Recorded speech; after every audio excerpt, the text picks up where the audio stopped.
माता लक्ष्मी का पूजन करते हो दीपावली पर? ऐसा कोई घर नहीं, सनातन धर्म में ऐसा कोई घर नहीं जहां माता लक्ष्मी का पूजन नहीं होता दीपावली पर। 31 अक्टूबर को जब आप मां लक्ष्मी का पूजन करोगे, माता लक्ष्मी की जब पूजन करो, जैसी आपके यहाँ पूजन होती है, जैसे आपके पूर्वज करते आए, जैसे आपके घर के ब्राह्मण देवता, जैसे आपके नगर के ब्राह्मण देवता जिस भाव से पूजन कराते हो, ब्राह्मण पूजन कराने आते हो तो ठीक, ना आते हो तो आपके घर में आप स्वयं जैसे माता लक्ष्मी का पूजन करते हो वैसे करो।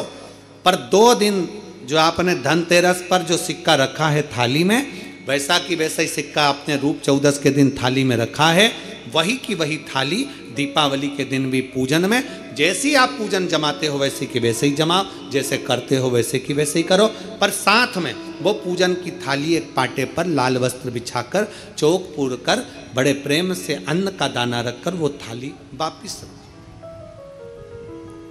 रखिए। और दीपावली के दिन भी वैसी की वैसे ही पूजन करना है। आप अपनी पूजन जैसे करते हो वैसा करो, पर साथ में वही कंकु, चावल, रोली, मोली, हल्दी सब चढ़ाकर भगवान को बड़े प्रेम से जो सिक्के रखे हैं उन सिक्कों की पूजन वैसी की वैसी करना है जो 2 दिन से आप करते आ। बस इतना याद रखें कि दीपावली के दिन जो आप लक्ष्मी का पूजन करें, उसमें लक्ष्मी जी के सीधे हाथ की ओर घी का अखंड दीप, लंबी बत्ती का, और लक्ष्मी जी के उल्टे हाथ की तरफ तेल का, लंबी बाती का अखंड दीप जलाना। अखंड दीप माता लक्ष्मी का जला। लक्ष्मी जी के उल्टे हाथ पर काय का दिया आएगा? जम के बोलो, तेल का, लंबी बाती का, और सीधे हाथ पर काय का आएगा? घी का दिया। दोनों दीप अखंड जलाना है, जो रात्रि को जलें सुबह तक वो जलते रहें, ऐसा दीप पर ध्यान देना है। और माता लक्ष्मी की पूजन कर कर जो सिक्के आपने रखे हैं उस पर 5 या 7 कमलगट्टे, हल्दी की गठान, अमरबेल के टुकड़े। पर इस पूजन में आपको हरी मूंग, खड़ी जो मूंग आती है हरी, उसको भी थोड़ा सा समर्पित करना है, और खड़ा धना और गुड़ की थोड़ी सी डली ये भी समर्पित करना। जो कमल का पुष्प हो, जो पुष्प आपके पास में हो लाल कलर का, वो माता लक्ष्मी को समर्पित करना है।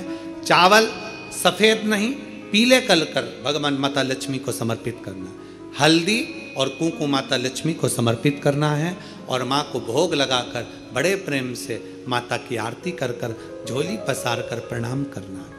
प्रणाम कर कर जब आप पूजन पूर्ण हो जाए, बड़े प्रेम से आनंद से आप लोग भोजन आदि सब करने के बाद में रात्रि का जो समय रहे, दीपावली की रात्रि का 11 बजे के बाद 11:30 से लेकर 12:30 के बीच में प्रयास करना कि किसी भी एक वृक्ष के नीचे, या तो पीपल या बेलपत्र या आंवला, किसी भी एक वृक्ष के नीचे रात्रि के समय पर जाकर एक दीप अवश्य लगाना घी का, और वापिस लौट कर आकर प्रयास करना कि कोई एक सिक्का, कोई भी 1 रुपया 2 रुपया, कोई भी घर में चारों तरफ घुमाने के बाद वो सिक्का अपनी अलमारी में, तिजोरी में या दुकान में जिसमें आप रख सकते हो उसको रखना।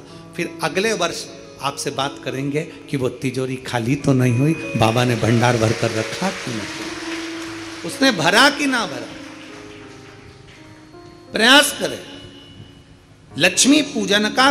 बस पूजन जैसे करते हो, आपके जैसे ब्राह्मण ने बता दिया, जैसे माता पिता ने बता दिया, जैसे पूर्वजों ने बता दिया, जैसे घर में करते आए हो वैसी की वैसी लक्ष्मी पूजन करो। ज़्यादा ढोंग प्रपंच में नहीं पड़ना, किसी ने कहा ऐसा कर दो ना, किसी ने कहा वैसा कर दो ना। अपने आनंद के साथ आप लक्ष्मी की साधारण पूजन जैसे करते आए हो वैसे की वैसे करो। बस वो सिक्के की पूजन आपको 5 दिन तक करना है।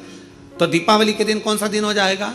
3रा दिन पूर्ण हो जाएगा। फिर पड़वा के दिन का नियम, फिर दूज के दिन का नियम अभी अपन कथा में सुनेंगे। नियम से धारण कर कर माता लक्ष्मी का स्मरण करिए, और धीमा बजाओ भोलाना।